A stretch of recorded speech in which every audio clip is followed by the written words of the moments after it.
నమస్తే, నేను Keshav. Welcome to Suman TV. రాబోయే రోజుల్లో అవకాశాలు ఏ విధంగా ఉండబోతున్నాయి? ఒక్క తెలుగు రాష్ట్రాల్లోనే కాదు, భారతదేశానికి సంబంధించి విస్తృతమైనటువంటి చర్చ నడుస్తుంది. కల్కి సినిమాలో చూపించినట్లుగా మనిషి అసలు భూమి మీద కాదు కాంప్లెక్స్లో బతకాల్సినటువంటి పరిస్థితి వస్తుందనేటువంటి చర్చ కూడా విస్తృతంగా ఉంది. నిజానికి జాబ్ ఆపర్చునిటీ విషయంలో, అలానే తెలుగు రాష్ట్రాల్లో ప్రభుత్వాలు మారిన తర్వాత ఎకనామిక్ గ్రోత్ ఇంజిన్స్ రెడీ కావాలంటే రెండు రాష్ట్రాల్లో కూడా సంస్కరణలు అవసరం అనేటువంటి వాదన ఎక్కువగా వినిపిస్తుంది. జాతీయ స్థాయిలో మూడోసారి అధికారంలోకి వచ్చినటువంటి మోడీ ప్రభుత్వం కూడా అవకాశాలు సృష్టించడం పైనే ఫోకస్ పెట్టాలని చెప్తుంది. నిజానికి మనకున్నటువంటి అవకాశాలు ఏంటి, దానికి తగ్గట్టుగా మనం రెడీ అవుతున్నామా? ఈ అంశాలపైన విశ్లేషణ చూద్దాం. మనతో పాటు జేఏ చౌదరి గారు, ISF international startup foundation chairman, అలానే ఐటీ రంగంలో విశేషమైనటువంటి అనుభవం ఉన్నటువంటి వ్యక్తి, ఉమ్మడి తెలుగు రాష్ట్రం నుంచి ప్రస్తుత తెలుగు రాష్ట్రాల వరకు కూడా ఐటీ రంగంలో సేవలు అందిస్తున్నటువంటి వ్యక్తి. ఆయన అడిగి మరిన్ని వివరాలు తెలుసుకుందాం. జయ చౌదరి గారు, నమస్కారం. నమస్తే కేశవ్. అవకాశాలు అనేది అదొక పెద్ద భ్రమ పదార్థం. నిజంగా అవకాశాలు వస్తాయా, సృష్టించుకోవాలా? తెలుగు రాష్ట్రాల పరిస్థితి ఇప్పుడేంటి, ఒక గవర్నమెంట్ ఫామ్ అయ్యి 6 నెలలు అయింది, ఇంకొక గవర్నమెంట్ 2 నెలలు కంప్లీట్ అవుతుంది. ఐటీ సాచురేట్ అయిపోయింది అంటున్నారు, కొత్త అవకాశాల కోసం వెతుక్కోవాలంటున్నారు. నిజానికి మనకున్నటువంటి మానవ వనరులు ఏంటి, మనకుండేటువంటి అవకాశాలు ఏంటి? ఇప్పుడు పాతకాలం మిస్సమ్మ సినిమా చూసే ఉంటారు. ఎన్టీ రామారావు సావిత్రి మెయిన్ థీమ్ ఏది ఆ సినిమాలో? జాబ్. ఒక వాళ్ళు ఆ కాలంలోనే బిఏ డిగ్రీ ఇద్దరు చేసినా కూడా ఉద్యోగాలు లేవు. ఒక ఉద్యోగం కోసం వాళ్ళు వైఫ్ అండ్ హస్బెండ్గా వాళ్ళు ఆర్టిఫిషియల్గా అగ్రిమెంట్ రాసుకొని, అంటే కంప్లీట్ సినిమా అంతా ఆ దానిపై. అంటే అన్ఎంప్లాయ్మెంట్ ఆ రోజుల్లో అంత ఉండేది. అంటే ఇప్పుడు ఐఐటీస్ ఎక్కువ లేవు, అసలు కాలేజీలే చాలా తక్కువ, young population coming out of the institution తక్కువగా ఉండేది. ఆ రోజుల్లోనే అంత అన్ఎంప్లాయ్మెంట్ ఉండేది. ఇప్పుడు గల్లీకి ఒక యూనివర్సిటీ, గల్లీకి ఒక మెడికల్ కాలేజు, తర్వాత ఇవన్నీ వచ్చేస్తున్నాయి. ఎక్కడ చూసినా మీరు ఇందాక అన్నట్టుగా అసలు ఐఐటి అనేది తెలుగు రాష్ట్రాల్లో అంటే కంబైన్డ్ స్టేట్లోనే లేదు. ఇప్పుడు 2 రాష్ట్రాలు 2 ఉన్నాయి. 2 ఐఐటీలు, 2 ట్రిపుల్ ఐటీలు, ఐఐఎంలు, తర్వాత నెల్సర్, ఐఐటిటి, సెంట్రల్ యూనివర్సిటీస్, ఇన్ని ప్రీమియం ఐవీ లీగ్ స్కూల్స్ ప్రతి స్టేట్లో తయారైపోయినాయి. దాని కాకుండా మష్రూమింగ్ ఇంజనీరింగ్ కాలేజ్, ఎక్కడ పడితే అక్కడ ఇంజనీరింగ్ కాలేజ్ స్కూల్స్ విపరీతంగా వచ్చేస్తున్నాయి. అంటే వాళ్ళు చదువుకున్న వాళ్ళు ప్రతి ఒక్కళ్ళు కూడా వాళ్ళ పేరెంట్స్ వాళ్ళు, మా వాడికి ఉద్యోగం దొరుకుతుందా, దొరికినప్పుడే.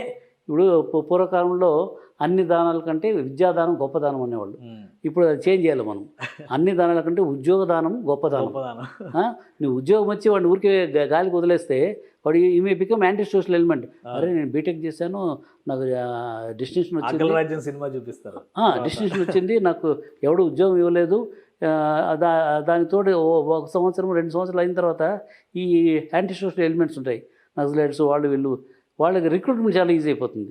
వీడు already easy frustrated this thing, వాళ్ళని ఈజీగా రిక్రూట్ చేస్తారు. అప్పుడు ఆ ప్రాబ్లం ఎక్కువైపోతుంది మనకి. సో దాన్ని తగ్గించాలా, తర్వాత ఎకానమీ ముందుకెళ్ళాలంటే వాళ్ళందరికీ ఉద్యోగ అవకాశాలు క్రియేట్ చేయాలి. సో అది చేయాలంటే భారతదేశంలో మనకున్న పాపులేషన్ అడ్వాంటేజెస్, ఇంగ్లీష్ లాంగ్వేజ్ ఒకటి, తర్వాత ఇప్పుడున్న మారుతున్న తరుణంలో ఈ టెక్నాలజీ, ఈ రోజున్న టెక్నాలజీ రేపు ఉండటం లేదు, రేపు ఉన్న టెక్నాలజీ మన most of the Indians they are very quick in grasping. వాళ్ళు ఎనీథింగ్, ఇప్పుడు అమీర్పేటకి వెళ్ళి చూడండి, అక్కడ అన్ని ఏఐ, ఎంఎల్, తర్వాత ఆల్ అడ్వాన్స్డ్, ఇంక్లూడింగ్ ఫ్యూచర్లో రాబోతున్న కంప్యూటర్, క్వాంటమ్ కంప్యూటర్స్ కూడా దాని మీద కూడా ట్రైనింగ్ నడుస్తూ ఉంటుంది ఆల్రెడీ. సో మనకి అది చాలా biggest advantage. We have people who can train on the futuristic this thing. And also ఇప్పుడు నేను నిన్న ఒక అతను పెద్ద company, $1 billion company south Korea, వాళ్ళంతా అక్కడ నుంచి ఇండియాకి కానీ వియత్నాం కానీ వెళ్ళాలనుకుంటున్నారు. ఎందుకంటే అక్కడ మ్యానుఫ్యాక్చరింగ్ ఎంఎస్ఎంఈ కంపెనీ చాలా కష్టంగా ఉందంట. కాస్ట్ ఆఫ్ లేబర్ ఎక్కువైపోయిందంట. అసలు యూతే number of people coming out this thing shortage ఉంటే వాళ్ళు ఏం చేస్తారు, వాళ్ళ రిక్వెస్ట్ చేసుకున్నారు, మీ 2 స్టేట్లో ఎక్కడన్నా కానీ మాకు అవకాశం ఇవ్వండి, మేము ఎంఎస్ఎంఈ క్లస్టర్ పెట్టేసి అక్కడే ట్రైన్ చేసి వీటన్నింటిలో. అట్లా జర్మనీలో కూడా అదే ప్రాబ్లం. ఈ all this advance countries aging is a big problem. చాలామంది అంతా 60 years అండ్ అబవ్ ఎక్కువ ఉన్నారు. మన ఇండియాలో డెమోగ్రఫీ డివిడెండ్ అంటే 30 ఏళ్ళ లోపల ఉన్నవాళ్ళు చాలామంది ఎక్కువ ఉన్నారు. వాళ్ళని ప్రాపర్గా ట్రైన్ చేసుకొని తర్వాత వాళ్ళకి సరైన ఎడ్యుకేషన్ ఇచ్చి వీటిలో పెడితే we can rule the world. Economy create అవుతుంది, తర్వాత కన్స్యూమరిజం పెరుగుతుంది. ఇప్పుడు ఒకప్పుడు మీరు ఒక ఆపర్చునిటీ తీసుకొచ్చారు సైబరాబాద్ అంటే, ఇప్పుడు సైబరాబాద్ అంటారు, అప్పుడు హైటెక్ సిటీ అని ఒక కాన్సెప్ట్, దాని వెనకంతా కూడా మీ ప్లానింగ్, మీరు అప్పుడు చేసినటువంటి వర్కౌట్. దాదాపు ఒక 20 years తెలుగు రాష్ట్రాలని, ఇండియాని కూడా ఒక రకంగా కొంతవరకు పోషించినట్టుగానే మనం చూడాలి. ఇప్పుడు ఈ రోజు ఉన్నటువంటి అవకాశాలను బట్టి చూస్తే అసలు ఏంటి ఆపర్చునిటీ, ఇప్పుడు వీళ్ళు చదువుకుంటున్నటువంటి విద్యకి వస్తున్నటువంటి అవకాశాలు ఏమన్నా మ్యాచింగ్ ఉందా? ఇది చాలా ఇంపార్టెంట్ క్వశ్చన్ కేశవ్. ఎందుకంటే ఆ రోజుల్లో నేను హైదరాబాద్కి వచ్చింది ఎప్పుడు 1990. అప్పుడు ఒక ఐటీ కంపెనీ లేదు ఇక్కడ, ఇంటర్నెటే లేదు. ఇంటర్నెట్ అలాంటి పరిస్థితుల్లో మనము వీ క్రియేటెడ్ ఈరోజు millions of families, real estate benefit అయింది, హాస్పిటల్ బెనిఫిట్ అయినారు. You take anything, so much of economy. మనం మొత్తం తెలంగాణ రాష్ట్రంలో రెవెన్యూ ఎక్కడి నుంచి వస్తా అంటే హైదరాబాద్లో ఏ ఇండస్ట్రీ నుంచి? ఐటీ. సో అట్లా వీఆర్ ఏబుల్ టు.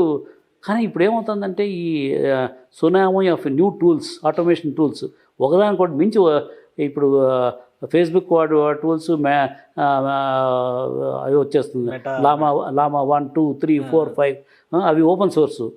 తర్వాత దానితో మైక్రోసాఫ్ట్ చాట్ జీపీటీ అవి వస్తున్నాయి, గూగుల్ వాళ్ళ ఓన్ దిస్ థింగ్. అది కాకుండా నేను నిన్న పెగా టూల్స్ చూశాను, ఏఐ టూల్స్. ఇట్లా ప్రతి కంపెనీ కూడా they are getting, even Apple is getting into AI tools and all that. అవన్నీ వస్తే ఏమవుతుందంటే వాళ్ళు కూడా ఊరికే కూర్చోరు.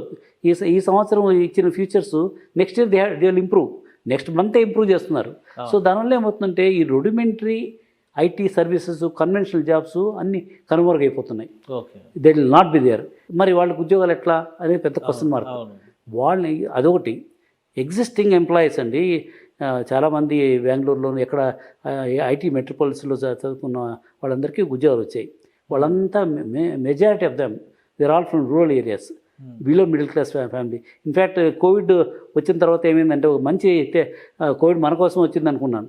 ఎందుకంటే చాలా కంపెనీస్ ఇక్కడ హైదరాబాద్లో అడిగేవాడిని, వాళ్ళు విజిట్కి వెళ్ళినప్పుడు, sir you have to deposit your mobile. ఏమంటే సెక్యూరిటీ సార్, మేము సెన్సిటివ్ డేటాతో. ఆ కంపెనీలే వాళ్ళ ఎంప్లాయీస్ అందరినీ రూరల్కి పంపించేసారు.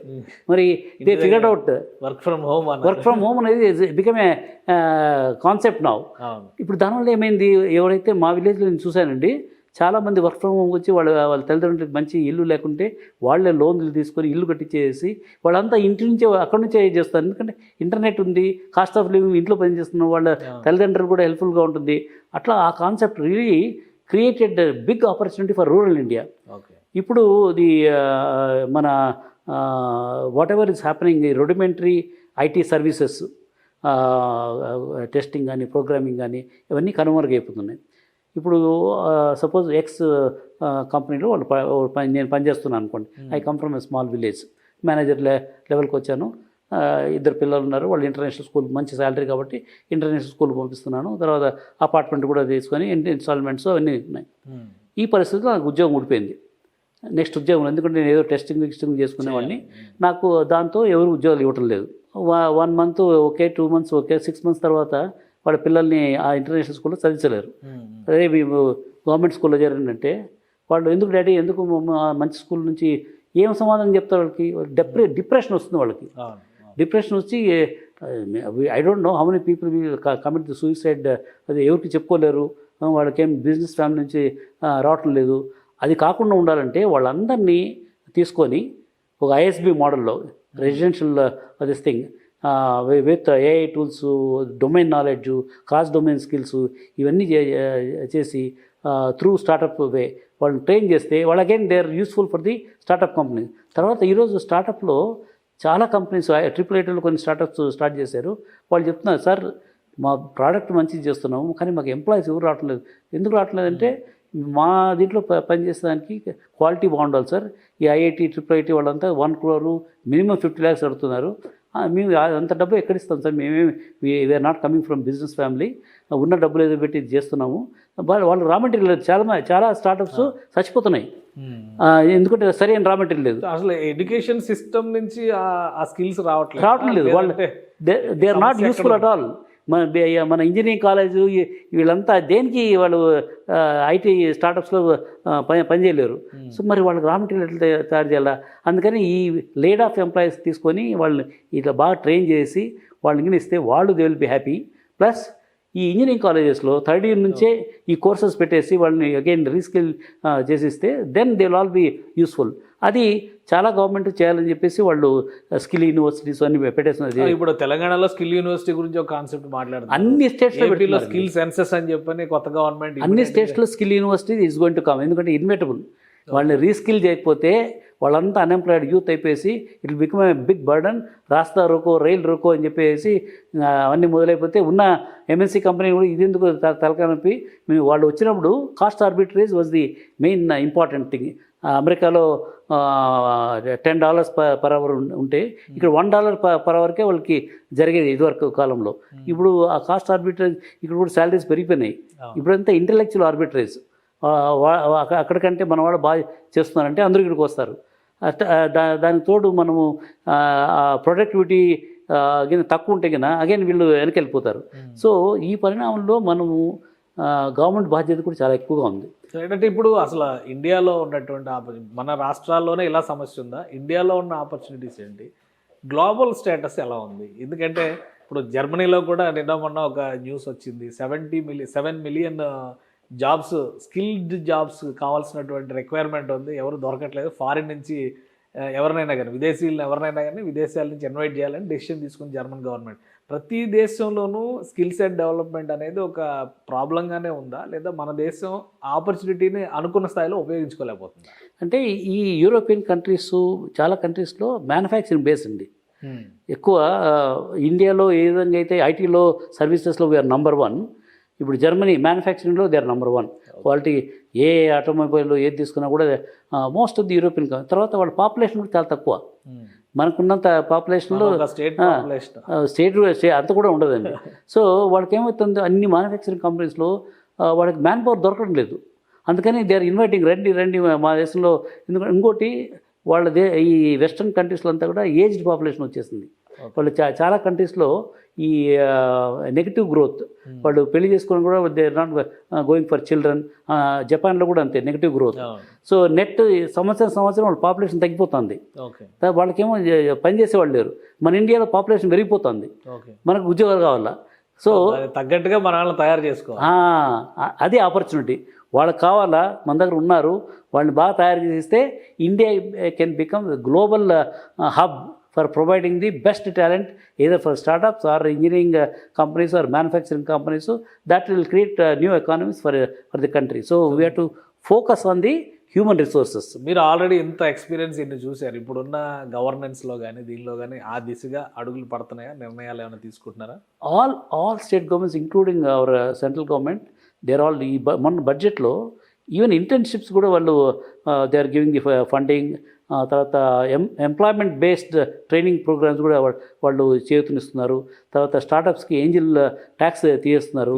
ఐ థింక్ ప్రతి రాష్ట్రంలో, ఎందుకంటే వాళ్ళందరికీ తెలుసు అన్ఎంప్లాయ్మెంట్ రేట్ ఎప్పుడైతే పెరిగిపోతుందో అండర్స్ట్ వస్తుంది. అందుకని they are taking the measures to see how to provide the skill set. అంటే ఎవరు బాగా చేస్తారో ఆ రాష్ట్రంలో అవకాశాలు ఎక్కువ వచ్చేస్తాయి. Okay. So it's a competition. ఉద్యోగాలే పోతాయి అంటున్నారు మీరు. అసలు ఇప్పుడు ఉన్న పరిస్థితుల్లో ఇండియాలో ప్రతి ఒక్కరి కళ ఏంటంటే సాఫ్ట్వేర్లోకి రావడం, ఉద్యోగం సంపాదించడం. సో ఈ స్కిల్ సెట్ డెవలప్మెంట్ వలన ఆ ఉద్యోగాలు పోయినా కానీ దాన్ని కాంపన్సేట్ చేయడానికి ఎంతవరకు అవకాశం ఉంటుంది? చాలా అవకాశాలు ఉన్నాయండి. ఇప్పుడు మ్యానుఫ్యాక్చరింగ్ తీసుకోండి. ఇప్పుడు కియా మోటార్స్ ఉంది కదా, నేను విజిట్ చేసినప్పుడు అసలు మనుషులు ఎక్కడ కనపడరు, అంతా రోబోటిక్స్ అన్నీ అయిపోతున్నాయి. మరి మ్యానుఫ్యాక్చరింగ్స్లో ఉద్యోగాలు అన్ని చోట్ల ప్రతి ఒక్కళ్ళు కూడా they are going for heavy automation. మరి ఉద్యోగాలు ఎక్కడ క్రియేట్ అవుతాయంటే ఇప్పుడు ప్రతి నెలకి టెక్నాలజీ మారిపోతుంది. ఈ టెక్నాలజీ మారిపోయినప్పుడు ఆ టెక్నాలజీలో మనము ట్రైన్ చేసి వాళ్ళని ప్రొవైడ్ చేస్తే వాళ్ళకి opportunities are going to be plenty. తర్వాత మన దేశంలో కోస్ట్ లైన్ చాలా ఎక్కువ ఉందండి. ఆ కోస్ట్ లైన్లో సపోజ్ మన ఆంధ్రప్రదేశ్ తీసుకుందాం అనుకోండి, mini guavas, so many mini guavas. ఎందుకంటే టూరిజము, తర్వాత హాస్పిటాలిటీ ఇండస్ట్రీ అవన్నీ వచ్చేస్తాయి. తర్వాత మన టెక్స్టైల్ చేనేత రంగంలో హ్యాండీ క్రాఫ్ట్స్ ఇవి కానీ, తర్వాత మగ్గాల్లో నేసిన దానికి చాలా డిమాండ్ ఉంది. అవి ఫోకస్డ్గా మన వాళ్ళు చేసి మార్కెటింగ్ చేసుకోవాలి. మనకు బిగ్గెస్ట్ ప్రాబ్లం అండి ఇండియాలో, we are good at everything, we are very bad in marketing. మనకు thousands of years old temples ఉన్నాయి, అది ఎవరికి చెప్పుకోవడం లేదు. అలాంటిది అమెరికాలో ఉంటే అసలు they mint money like anything. Tourism చెప్తే మళ్ళీ ఏదో హిందుత్వ అది ఇది అంటారు కదా, మతం. You have to get out of all those things అండి. అది tourism point, temple tourism. So దాని హిస్టరీ ఏంటి, ఎన్ని సంవత్సరం ఉంది, ఎవరు కట్టారు, ఇవన్నీ పబ్లిష్ చేస్తే చాలామంది అక్కడికి వస్తారు. ఇప్పుడు చాలామంది టెంపుల్ టూరిజం అనేది ఇస్ బిగ్ ఆపర్చునిటీ. ఇట్లా ఆపర్చునిటీ, నేను మొన్న వియత్నాం వెళ్ళినప్పుడు వాళ్ళు అసలు సర్వీస్ లెవెల్స్ ఎంత బాగున్నాయంటే, వాళ్ళ main revenue is only on tourism and hospitality. So మనకి ఇంత కోస్ట్ ఉన్నప్పుడు we can create many guavas all along this thing, invite the people from. ఎందుకంటే మన ఇండియాలో ఉన్నంత పురాతన ఇది ఏన్షియంట్ స్ట్రక్చర్స్ చాలా చోట్ల ఉన్నాయి. కోటలు కానీ, తర్వాత టెంపుల్స్ కానివ్వండి, హిమాలయన్ ట్రెక్కింగ్ అని ఇన్ని ఉన్నప్పుడు దాన్ని ప్రాపర్గా మనం యూటిలైజ్ చేసుకొని, ఇప్పుడు మెడికల్ టూరిజం ఎందుకు వచ్చింది, ఎందుకు పాపులర్ అయింది, మోస్ట్ ఆఫ్ ది మన హాస్పిటల్స్లో పేషెంట్లు ఎవరు 50% బయట నుంచి వస్తున్నారు. ఎందుకంటే అమెరికాలో వెయిటింగ్ లిస్టే చాలా ఉంది. నువ్వు ఏదైనా పోయి నాకు ప్రాబ్లం ఉందంటే 2 ఏళ్ళ తర్వాత వాళ్ళకి అపాయింట్మెంట్ వస్తుంది. సేమ్ కేస్ విత్ అదర్ దీంట్లో వాళ్ళంతా కూడా they want to come to మన కంట్రీకి వచ్చేసి ట్రీట్మెంట్ తీసుకొని, ట్రీట్మెంట్ 1/10 1/100 కూడా ఉన్న కేసులు ఉన్నాయి. సో కాస్ట్ కూడా తక్కువ ఉంది. Plus they will also go around the country. అదే ఎడ్యుకేషన్ టూరిజం కూడా ఇక్కడ మంచి యూనివర్సిటీస్ పెట్టండి, క్వాలిటీ ఎడ్యుకేషన్ అక్కడ చాలా కాస్ట్లీ. ఇక్కడ వాళ్ళ పిల్లలు మనల్ని వెళ్ళిపోతున్నారు కదా విదేశాలు. దాన్ని రివర్స్ చేయాలంటే మనం మంచి క్వాలిటీ యూనివర్సిటీస్, స్టాన్ఫర్డ్, MIT లాంటి యూనివర్సిటీస్ మనం పెట్టచ్చు ఇక్కడ. Is possible now. అంత ఎక్స్పర్ట్ మ్యాన్ పవర్ కానీ man power is available now through online. Okay, ఏకరవ్ ఎడ్యుకేషన్ ఎక్కువ అంతా ఆన్లైన్. ఒక ఫెసిలిటేట్ ఉంటే చాలు, మిగతా అంతా project based opportunity. Where there is a will there is a way. So మీరు చెప్పినట్టుగా ఇప్పుడు మెడికల్ టూరిజం లాంటివి, టెంపుల్ టూరిజం లాంటివి, ఎడ్యు టూరిజం లాంటివి, ఇవి రాబోయేటువంటి రోజుల్లో గ్రోత్ ఇంజిన్స్ గా పనిచేసే గవర్నమెంట్స్ ఐడెంటిఫై చేసినా దీనిపైన వర్క్ చేస్తున్నారు. I think most of the states they are very proactive. వాళ్ళు దే ఆర్ సీయింగ్ ఆల్రెడీ. అంటే రాబో కాలంలో జనరేటివ్ ఉద్యోగాలు పోతాయి.